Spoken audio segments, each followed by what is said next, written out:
2016년 3월, 저는 북한 권력의 중심부에서 하루아침에 사라져야 하는 운명에 처했습니다.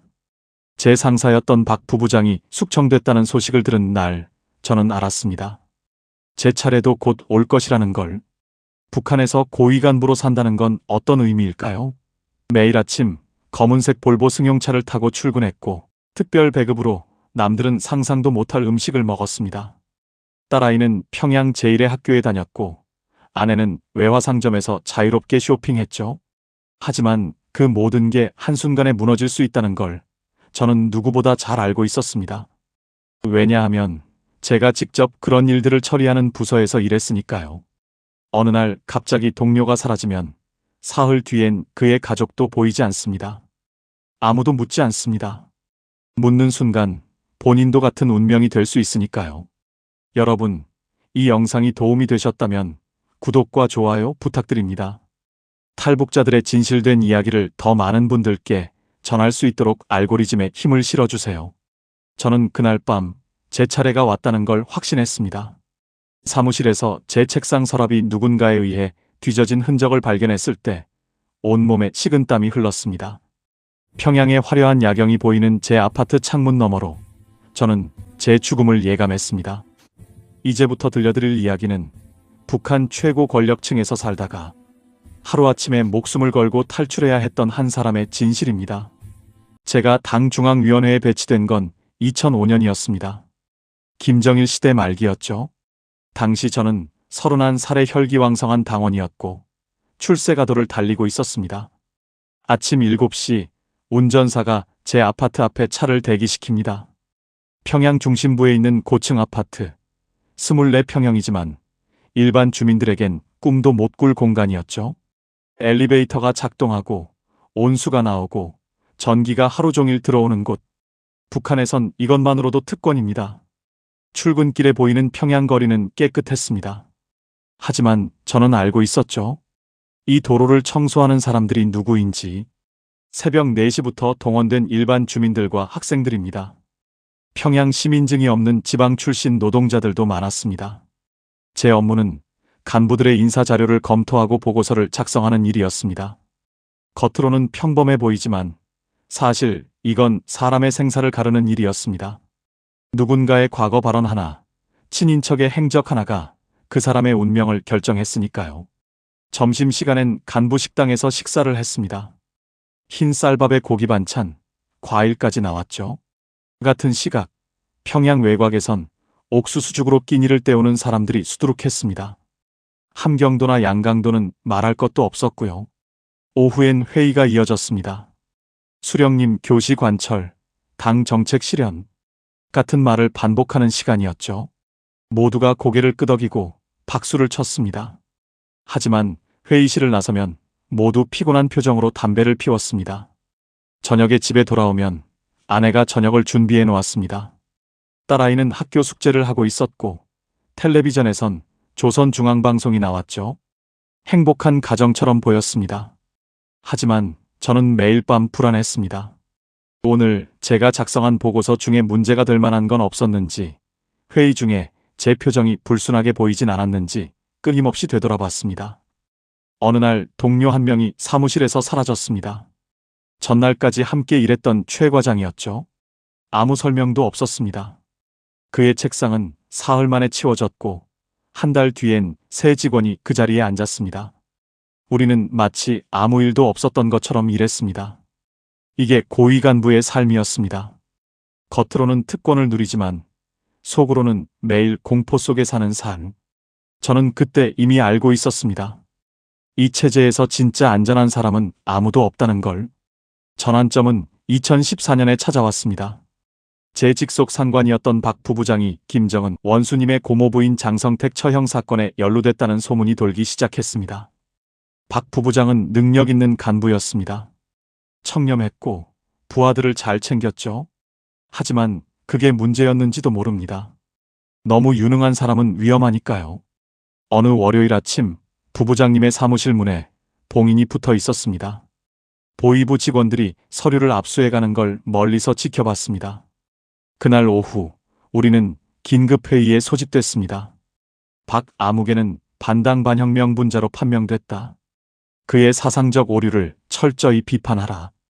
회의실은 숨소리조차 조심스러웠습니다. 모두가 고개를 숙이고 메모를 했습니다. 저는 그때 깨달았습니다. 여기선 능력도 충성도 아무것도 보장이 안 된다는 걸. 그 후로 제 눈에 보이는 것들이 달라지기 시작했습니다.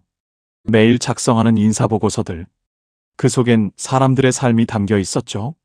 출신 성분 불량, 가족 중 월남자 있음, 사상적 동요 징후.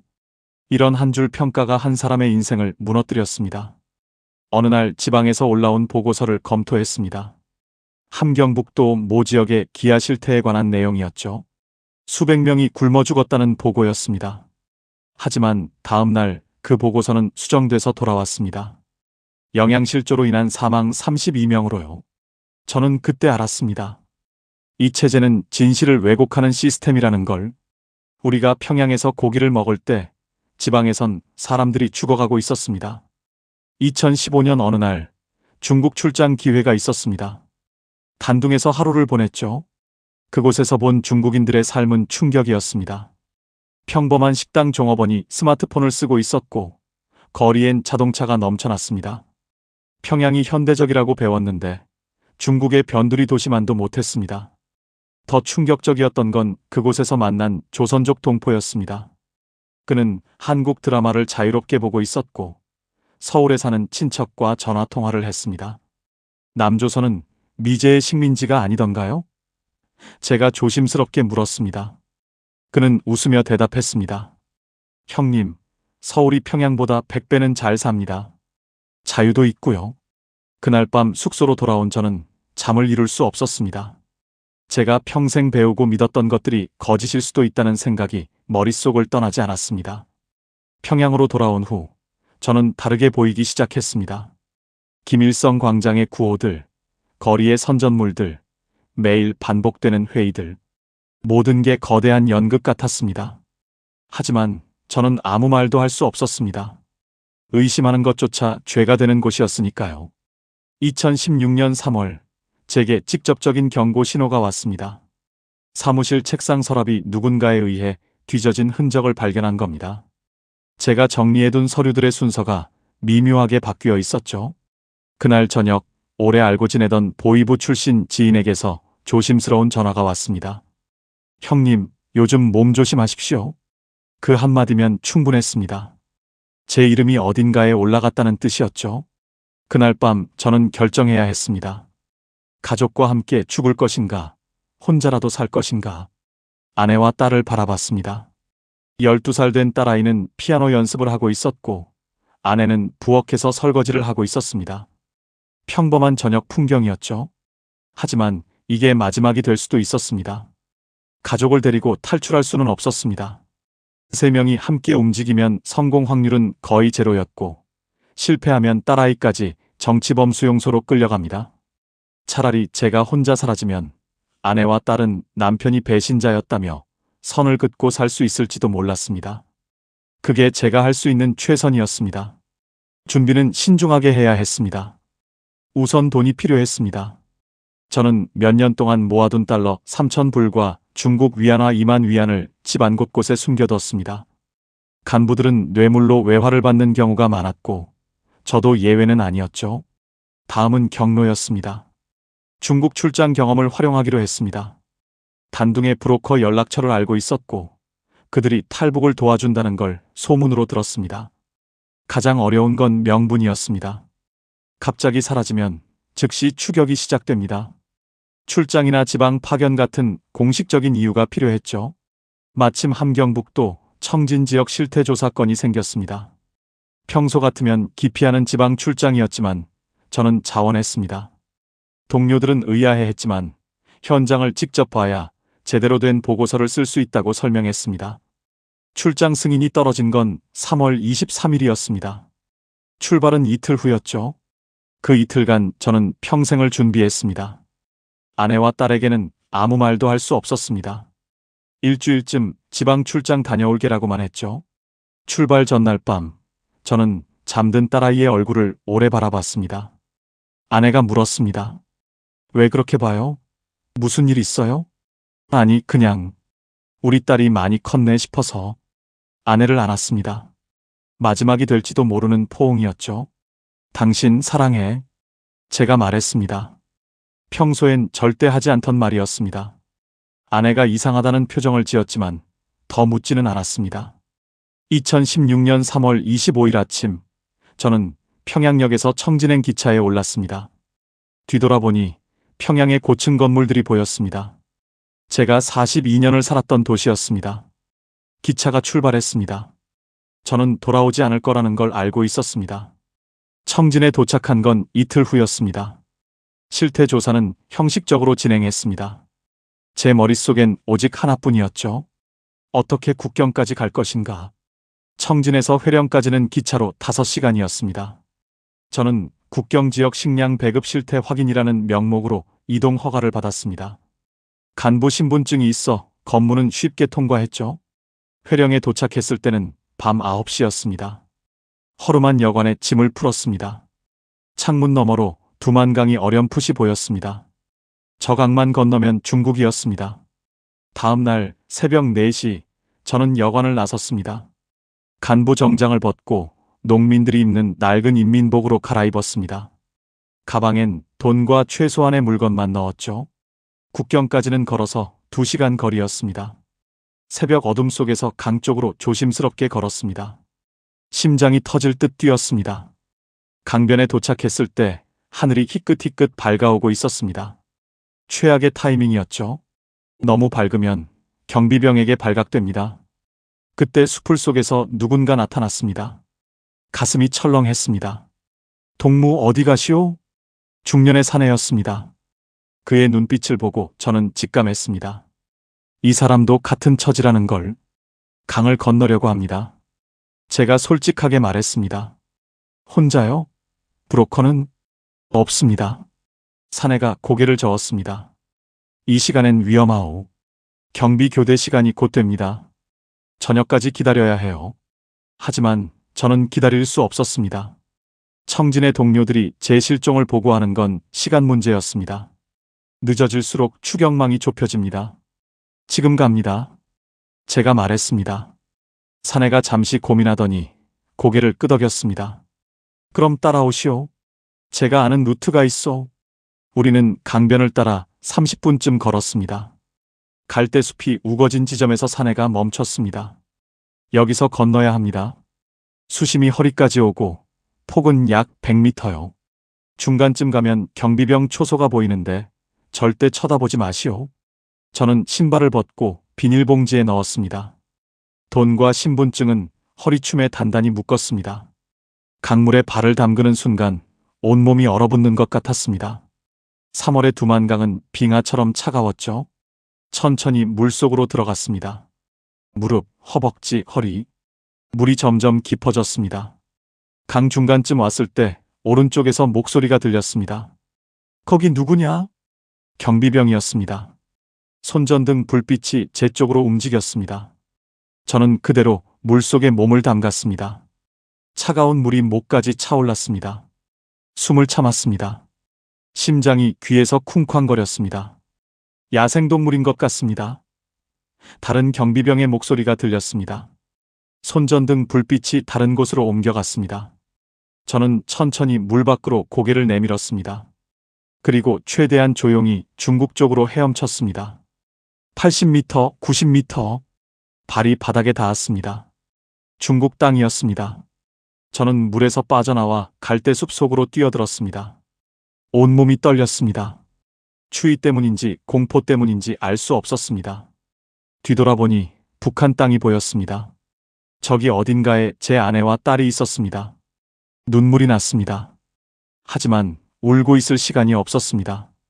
이제부터가 진짜 시작이었습니다. 강을 건넌 후 저는 산속으로 숨어들었습니다. 젖은 옷 때문에 저체온증이 올 것 같았지만 움직여야 했습니다. 중국 공안도 국경 근처를 순찰하니까요. 새벽녘 작은 마을이 보였습니다. 조선족이 많이 사는 지역이라는 걸 표지판의 한글을 보고 알았습니다. 저는 마을 외곽의 빈 창고에 숨었습니다.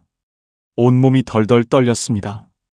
해가 뜨자 마을의 사람들이 움직이기 시작했습니다. 저는 조심스럽게 밖을 살폈습니다. 한 노인이 밭일을 하러 가는 게 보였습니다. 저는 용기를 내서 다가갔습니다. 할아버님, 죄송합니다만. 노인이 놀라 고개를 돌렸습니다. 제 차림새를 보더니 바로 알아챘습니다. 탈북자구만. 저는 고개를 숙였습니다. 도와주십시오. 브로커 연락처를 알고 계시면. 노인이 주위를 둘러보더니 작은 종이 쪽지를 건넸습니다. 이 번호로 전화해. 공중전화 쓰고. 여기 있으면 안 돼. 공안이 이틀에 한 번씩 순찰 돌거든. 저는 감사 인사도 제대로 못하고 마을을 빠져나왔습니다. 가까운 읍내까지 걸어가 공중전화를 찾았습니다. 손이 떨려 번호를 누르기도 힘들었습니다. 여보세요. 남자 목소리가 들렸습니다. 저 강을 건넜습니다. 도와주실 수 있습니까? 어디 계십니까? 돈은 얼마나 있습니까? 저는 위치를 설명하고 가진 돈을 말했습니다. 상대는 잠시 침묵하더니 말했습니다. 3시간 후에 그 공중전화 앞에 검은색 승용차가 갑니다. 타십시오. 비용은 2,000달러입니다. 전화가 끊어졌습니다. 저는 근처 공원 벤치에서 기다렸습니다. 지나가는 모든 사람이 공안처럼 보였습니다. 경찰차만 지나가도 심장이 멎을 것 같았습니다. 정확히 3시간 후 검은색 승용차가 멈춰 섰습니다. 운전석에 40대 남자가 앉아 있었습니다. 차는 시내를 빠져나와 외곽의 허름한 주택가로 향했습니다. 한 낡은 집 앞에서 차가 멈췄습니다. 여기서 일주일 있어야 합니다. 한국 가는 루트 준비하는 동안요. 집 안에는 이미 탈북자 3명이 더 있었습니다. 젊은 여성 2과 10대 남자아이 하나였습니다. 우리는 서로 말을 거의 하지 않았습니다. 믿을 수 없었으니까요. 그 일주일은 지옥 같았습니다. 낮에는 커튼을 치고 조용히 있어야 했습니다. 화장실도 마음대로 갈 수 없었죠. 브로커가 하루에 한 번 음식을 가져다 줬습니다. 사흘째 되던 날 밤, 밖에서 큰 소리가 들렸습니다. 공안이다. 문 열어. 방 안에 모든 사람이 얼어붙었습니다. 여자 한 명이 흐느끼기 시작했습니다. 저는 창문 쪽을 봤습니다. 뛰어내리면 다칠 거리였지만 잡히는 것보단 나았습니다. 그런데 브로커가 밖으로 나가더니 중국어로 뭐라고 말했습니다. 돈을 건네는 소리가 들렸습니다. 10분쯤 지나자 발소리가 멀어졌습니다. 브로커가 들어와서 말했습니다. 괜찮아. 매달 주는 돈이야. 하지만 더 위험해지고 있어. 최대한 빨리 보내야겠어. 그때 저는 깨달았습니다. 북한에서 탈출했다고 끝이 아니라는 걸. 중국도 안전한 곳이 아니었습니다. 언제든 붙잡혀 북한으로 송환될 수 있었죠. 송환되면 정치범 수용 소행이었습니다. 고위 간부 출신이 탈북했다는 건 사형감이었습니다. 저는 매일 밤 악몽을 꿨습니다.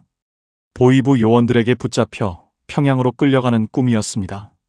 그리고 깨어나면 낯선 중국집의 축축한 방에 누워 있었습니다. 북한도 아니고 한국도 아닌 그 중간 어디쯤의 삶. 그게 가장 고통스러웠습니다. 일주일 후 브로커가 말했습니다. 내일 출발합니다. 라오스를 거쳐 태국으로 갑니다. 라오스? 지도에서나 보던 나라였습니다. 하지만 그게 한국으로 가는 유일한 길이었죠. 다음 날 새벽, 우리 넷은 화물 트럭에 실렸습니다. 짐칸 안에는 과일 상자들이 가득했고 우리는 그 사이 좁은 공간에 숨었습니다. 숨도 제대로 쉴 수 없었습니다. 트럭은 이틀을 달렸습니다.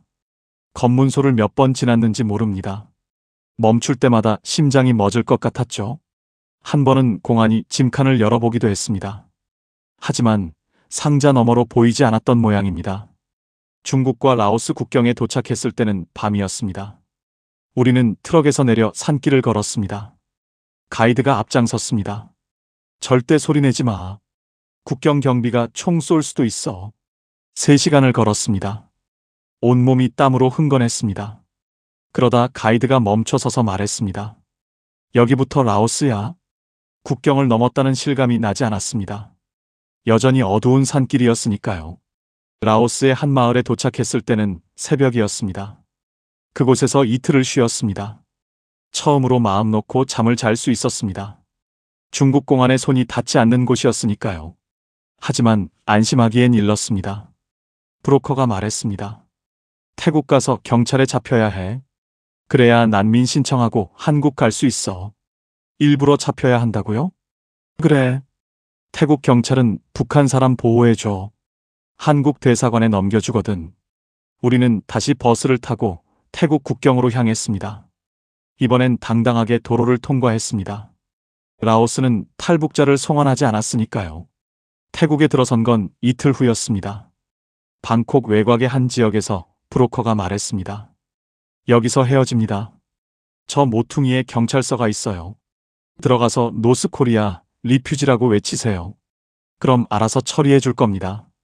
브로커가 떠나자 우리 넷은 서로를 바라봤습니다. 함께 고생한 동지들이었지만 이름도 제대로 몰랐습니다. 모두 무사히 한국 가십시다. 제가 말했습니다. 우리는 경찰서로 걸어갔습니다. 심장이 다시 빨리 뛰기 시작했습니다. 문을 열고 들어서자 태국 경찰들이 놀라 쳐다봤습니다. 노스코리아, 리퓨지. 제가 큰 소리로 외쳤습니다. 경찰들이 서로 눈빛을 교환했습니다. 한 명이 전화를 걸었습니다. 30분 후 한국 대사관 직원이 도착했습니다. 대한민국에서 오셨습니다. 모두 안전합니다. 그 말을 듣는 순간 눈물이 쏟아졌습니다. 북한을 떠난 지 25세 만이었습니다. 태국 이민국 수용시설에서 한 달을 보냈습니다. 그곳에서 신원 조사를 받았습니다. 한국 정보기관 요원들이 왔습니다. 제가 진짜 탈북자인지 간첩이 아닌지 확인하는 절차였죠. 당 중앙위원회 간부였다고요? 요원이 놀란 표정으로 물었습니다. 네, 증명할 수 있습니다. 저는 제가 알고 있는 북한 내부 정보들을 상세히 설명했습니다. 조사는 일주일 동안 계속됐습니다. 마침내 허가가 떨어졌습니다. 한국행 비행기 표를 끊어드리겠습니다. 2016년 5월 12일, 저는 인천국제공항에 도착했습니다. 비행기에서 내려 입국장을 통과하는 순간, 제 발이 대한민국 땅을 밟았습니다. 42년 만에 처음 느끼는 진짜 자유였습니다. 한국에서의 첫 석 달은 하나원에서 보냈습니다. 탈북자 정착 교육기관이었죠. 그곳에서 대한민국 시민으로 살아가는 법을 배웠습니다. 처음 받은 건 대한민국 주민등록증이었습니다. 플라스틱 카드 하나. 하지만 그게 제 새로운 신분이었습니다. 더 이상 당 간부 김철수가 아니라 그냥 김철수였습니다. 가장 충격적이었던 건 인터넷이었습니다. 스마트폰으로 전 세계 정보에 접속할 수 있다는 게 믿기지 않았습니다. 처음으로 유튜브에서 평양의 영상을 봤습니다. 제가 살던 아파트가 보였습니다. 가슴이 미어졌습니다. 하나원을 수료하고 서울의 작은 원룸을 얻었습니다. 정부 정착 지원금과 임대 지원을 받았죠. 10평도 안 되는 공간이었지만 제 것이었습니다. 아무도 새벽에 와서 끌고 가지 않을 곳이었습니다. 첫날 밤, 저는 창문을 열고 서울의 야경을 바라봤습니다. 수십만 개의 불빛이 반짝였습니다. 평양과는 비교할 수 없었습니다. 자유롭게 켜진 불빛들이었습니다. 취업은 쉽지 않았습니다. 고위 간부 출신이라는 경력은 한국에선 아무 의미가 없었습니다. 오히려 부담이었죠. 북한 당 간부였습니다라고 말하면 사람들은 이상한 눈으로 봤습니다. 결국 작은 무역회사에서 중국어 통역 일을 시작했습니다. 월급은 200만 원. 평양에서 간부로 받던 특권과는 비교할 수 없었지만 정당하게 번 돈이었습니다. 하지만 행복하지만은 않았습니다. 매일 밤 아내와 딸 생각에 잠을 이룰 수 없었습니다. 제가 사라진 후 그들이 어떤 처벌을 받았을까? 정치범 수용소로 끌려갔을까? 아니면 평양에서 쫓겨났을까? 북한 소식을 접할 때마다 심장이 조였습니다. 숙청 소식, 처형 소식. 혹시 제 가족이 그 명단에 있는 건 아닐까? 2017년 어느 날 중국에 있는 브로커를 통해 소식을 들었습니다. 아내와 딸은 평양에서 쫓겨나 함경도의 작은 마을로 추방됐다고 했습니다. 살아는 있다는 얘기였습니다. 저는 그날 밤 혼자 울었습니다. 미안함과 안도감이 동시에 밀려왔습니다. 그들을 지키지 못한 죄책감. 하지만 적어도 살아있다는 안도감. 시간이 흘러 2025년, 지금은 작은 수입출 회사를 운영하고 있습니다. 직원 5명의 소기업이지만 제 사업입니다. 북한에선 꿈도 못 꿀 일이었죠. 여전히 한국 생활이 낯설 때가 많습니다. 지하철에서 사람들이 자유롭게 정부를 비판하는 걸 들으면 놀랍니다. 북한이었다면 즉시 체포됐을 말들입니다. 마트에서 물건을 살 때도 신기합니다. 줄을 서지 않아도 되고 배급표가 필요 없습니다. 돈만 있으면 원하는 걸 살 수 있습니다. 가끔 북한에서 온 새 탈북자들을 만나 도와주기도 합니다. 그들의 막막한 표정에서 10년 전 제 모습이 보입니다. 여기선 자유롭게 살 수 있습니다. 두려워하지 마세요. 제가 말해줍니다. 지난 10년을 돌아보면 제가 했던 선택이 옳았는지 아직도 확신할 수 없습니다. 자유를 얻었지만 가족을 잃었습니다. 안전을 얻었지만 평생 죄책감을 안고 삽니다. 하지만 한 가지는 확실합니다. 저는 더 이상 공포 속에서 살지 않습니다. 새벽에 누군가 문을 두드릴까봐 떨지 않습니다. 제 생각을 말할 수 있고 제 삶을 선택할 수 있습니다. 이것이 자유입니다. 언젠가 북한이 변하고 제가 다시 평양에 갈 수 있는 날이 오길 바랍니다. 아내와 딸을 다시 안을 수 있는 날이 오길 바랍니다. 그날까지 저는 이곳에서 제 삶을 살아갈 것입니다. 한 사람의 자유로운 인간으로서